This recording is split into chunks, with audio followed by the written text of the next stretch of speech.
سلام للعجايب، السلام للبتول، السلام للطوباوي. سلام لك يا مريمينا، أصله من بيت عمراء، أبي أودوكسيس وأمه أفمية.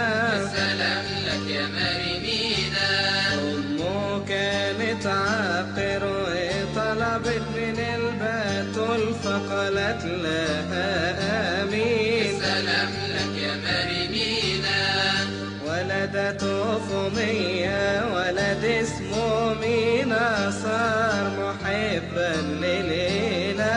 سلام لك يا مريمينا، بشجاعة وصوم وصلاة جاهد منذ صباه مملوء بالوداعة. سلام لك يا مريمينا. وبكي